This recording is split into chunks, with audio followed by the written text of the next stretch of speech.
Howdy. Thank you for all being here. My name is Graham Hill. My company is called Life Edited, and we're basically trying to design a lifestyle that's smarter and smaller. I am a designer, and I came up with this cup about 15 years ago, and it's in the MoMA. We sold about 250,000 units. I'm also an environmentalist. As Nicole just mentioned, I started Treehugger back in 11 years ago. It still remains one of the larger green sites. It's focused on environmental news, environmental design.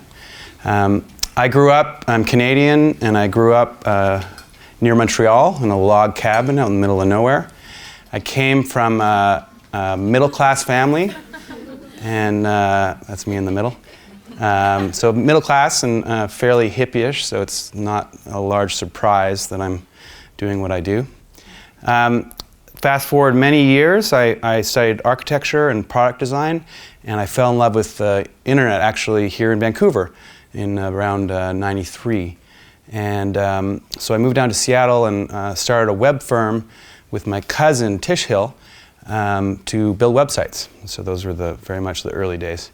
It was called Siteworks, and it went very well. We built it to 60 people, and we sold it to a New York firm. So I was 28, and all of a sudden I'd gone from middle-class upbringing to paying my way through college and all that, and all of a sudden I had a bunch of money, and so I did what society pushes us to do, which is to acquire a whole bunch of stuff. And so I started with a big house, 3,600 square feet in Seattle. I got a fast, fancy car with leather seats and an intercooler, whatever that is.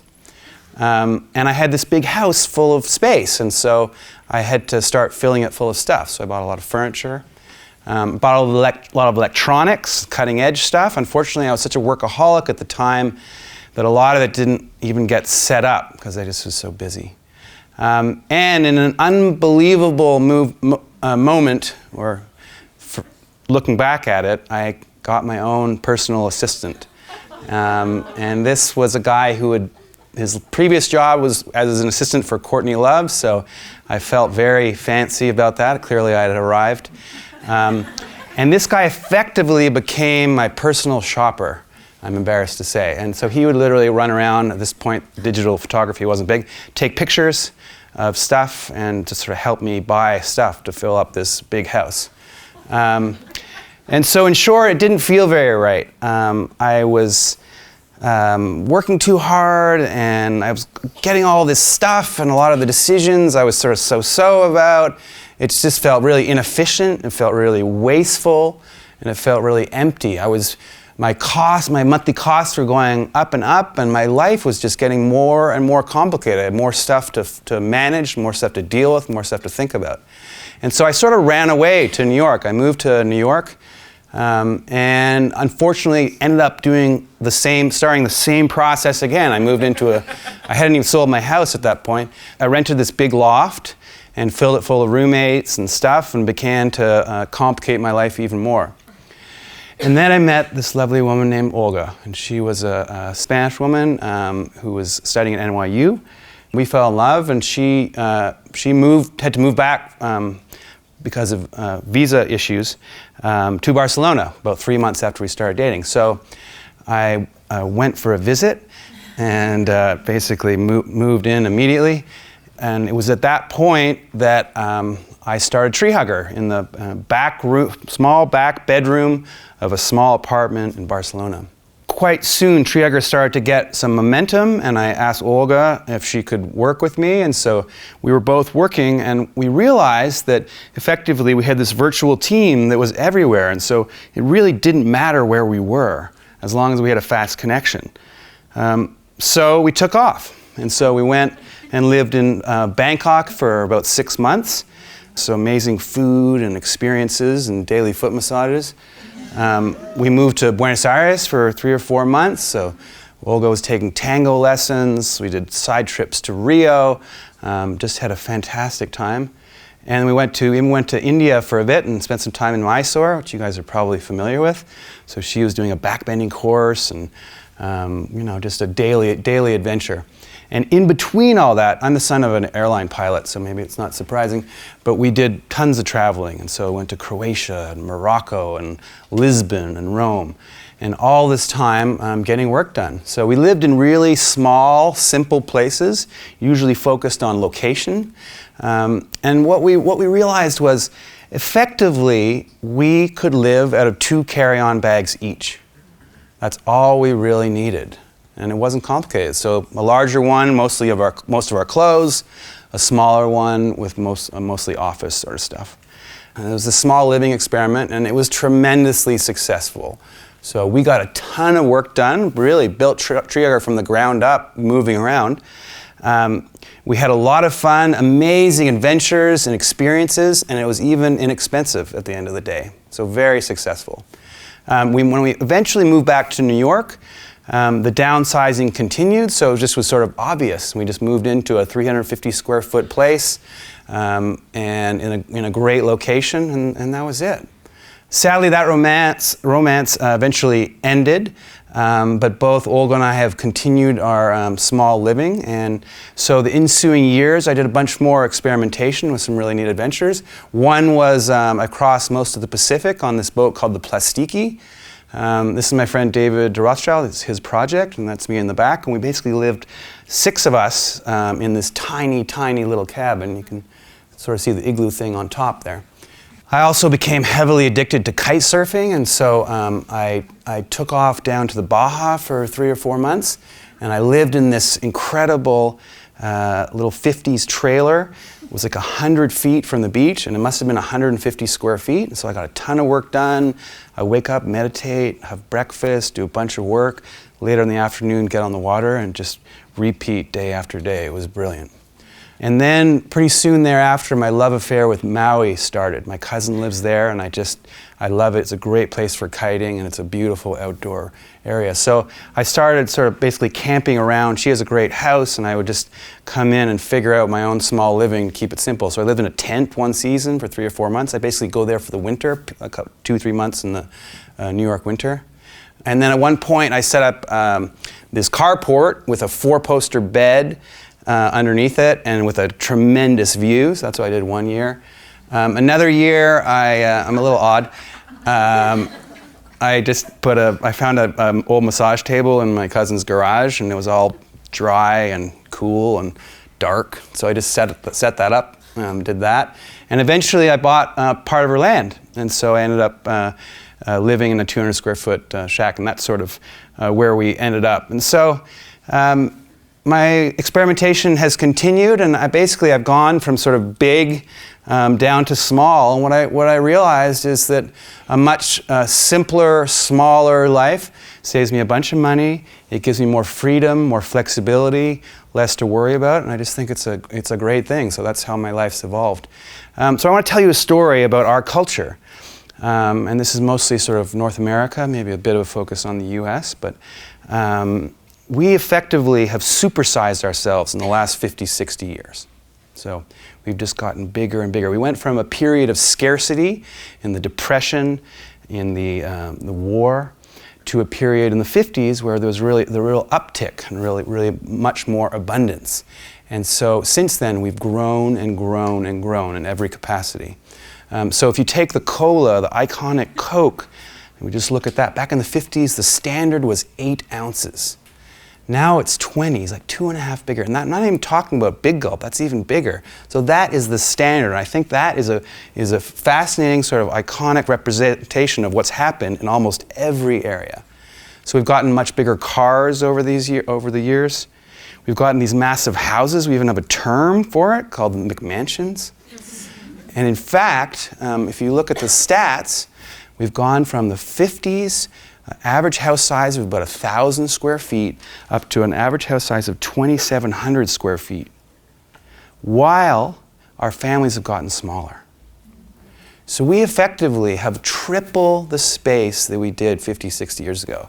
That's not like 20%, that's 300%. It's like a massive, massive difference, right? We have way, way, way more space than we used to. And so you'd think with all this extra space that we'd have enough room for all of our stuff. Well, we don't. Most of us have this, a storage container or some version of it.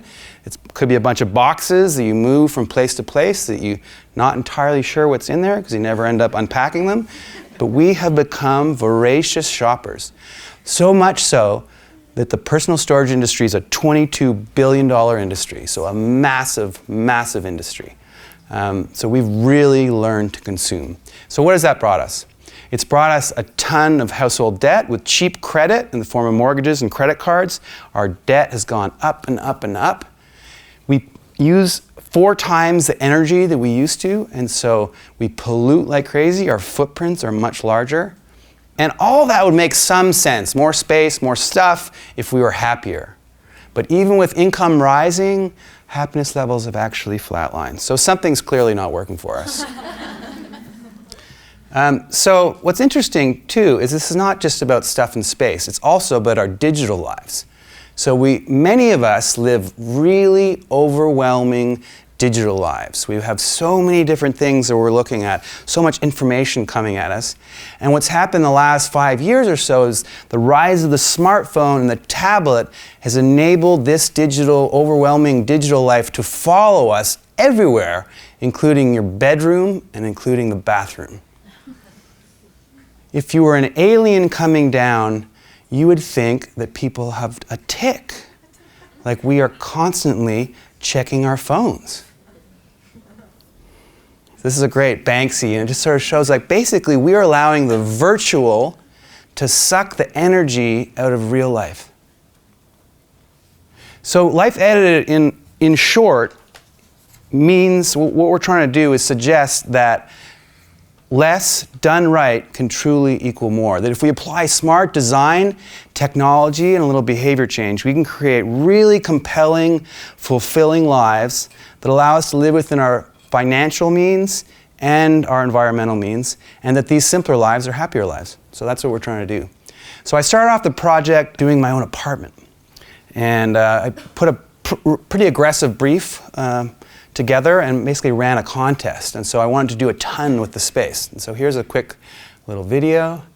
So the main idea is this main space transforms easily between the different functions. And so that was bedroom. Now we have a nice living room set up. So you can have a bunch of friends over. Tons of storage behind closed doors. So you can be a mess and no one has to know. A drawer pulls out, wireless keyboard and mouse, monitor, so a stand-up or sit-down desk. Hidden table, 5 different 10 stacking chairs, 5 leaves, so you can have sit-down dinner for 10 or 12 people. And all high technology, LED lights, blah, blah, blah, great insulation, projector, and this moving wall comes out, making for a master bedroom on one side and a guest bedroom on the other with carpet. And so I can do a ton, I get a ton of functionality, dinners and guests and office and all that in not a lot of space. So I want to go through the ABCs of life editing. And I'm not preaching here, I just want you to consider this approach. This is not for everyone. So first of all, the main idea is you want to edit ruthlessly. So you got to clear the arteries of your life. You got to figure out how to get rid of the extraneous so you can focus on the stuff that matters. So in one category to look at, which is representative of many categories, is the closet. And often we have 80% of the clothes in there we're not in use. And so you really want to edit down. That can be applied to every category. So that shirt that I've moved with 6 different times and I've worn exactly 0 times, it's time for me to get rid of it and get it to someone who will use it or recycle it or sell it or what have you. And that applies to everything. What's the number of jeans you should have? Probably not 17. Number of knives in your kitchen. You know, we often have these blocks with tons of different knives. These are probably the 3 that you need. They're the ones that are used 95% of the time. Why have 6 burners when you only use 2? So we also want things to be really space efficient. So we want things that nest and stack. So here's a great set of chairs all in one, which I think is pretty amazing.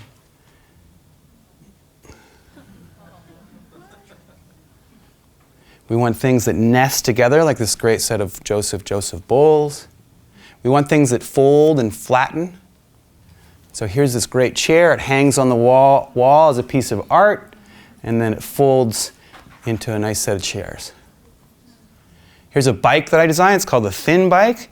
Basically, the handlebars rotate and lock, and the pedals fold. And so a bike that's normally that big ends up being quite thin. And so you can tuck it against the wall and maybe even hang it behind your door.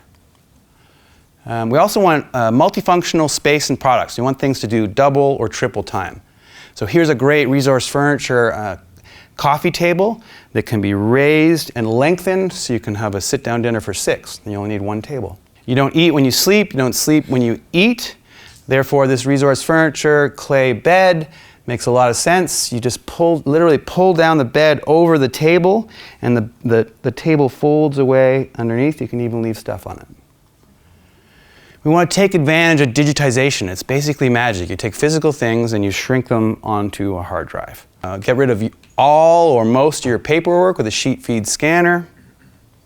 Throw all your photos in a box, send them to Scan My Photos, and they'll digitize everything. Consider an e-reader. Get rid of all, some, most of your books. Music. Digital, 25 million or 30 million songs, something ridiculous. Like you could never have that many CDs. And same with video, lots of options there. You also want to go small. Often stuff's it's unnecessarily big. And so when you start getting conscious about this, you realize there are opportunities for smallness. And so here's a great example. These are these amazing towels that we found. They're really soft and really absorbent, and they're like at least half the thickness. And so half the thickness means half the storage, means half the laundry. And we're not saying don't have stuff. We're not saying, walk around in a loincloth. Like, you gotta have stuff. We're just saying be really conscious about what you bring into your life. Really consider it and focus on great stuff that you love, stuff that's quality. So a great Eames chair that is timelessly styled, that's repairable, it's gonna look good and last a long time. Cast iron cookware that if you take good care of it, you can give it to your grandchildren, that kind of stuff. We also want to take advantage of the sharing economy. And so it's a great way to reduce your footprint, to save you some money, to save you some space often. So car-wise, use bike share, use public transportation, use car share or carpooling. For stuff, there's a great site called Yurtle. You can lend stuff out, you can borrow stuff. So stuff that you don't use very often, you can borrow that way or lend out. Empty space is good for nobody, and so lend your space out to friends, rent it out on Airbnb. Study after study is showing that we get more happiness from our experiences than we do from our stuff, so make that a priority. Take up that sport that you've always wanted to take up. Take that adventure. Hit that festival. Organize that party. And I would say, I think this is really important to me, you want to edit your attention. We're so multitask and with these phones, etc. It's really important to try to focus and really single task on things. This is a great startup that I'd recommend you check out. It's called Covert. And their idea is to use tech to help you get away from tech. And so they've designed this cool jewelry that basically connects to your phone and can vibrate. And so you can have dinner, for example, you just put on your dinner setting, and then only certain people will be able to contact you, or it'll only buzz if there's urgent, some keyword. And so I think that's really smart, and I like what they're doing. One of the most intimate things you can do these days is just shut off your phone and give someone your undivided attention. So I really encourage that. I think we need to bring back the in-between. So often, whether it's waiting in line or waiting at the doctor's office or going from point A to point B, now with phones and tablets and laptops even, we're trying to make that time productive. But we need breaks. That's why we take vacations. It's important in the overall scheme of things. So I think we want to bring that back.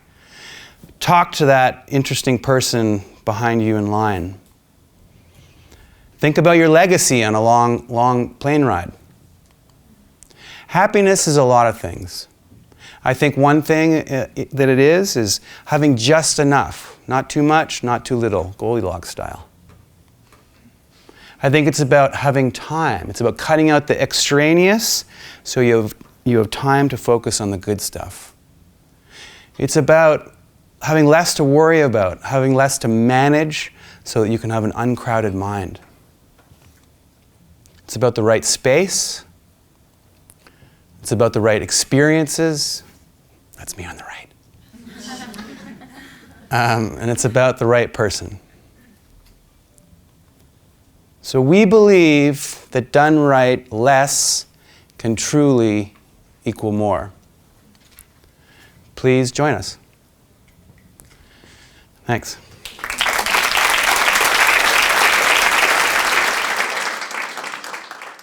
In the beginning, we are children, we are creative, we're happy, and then we learn more, and we spin out, and we do more, and we make more money, but we don't necessarily become happier. Only when we tap back into that source do we really feel like we're fully living.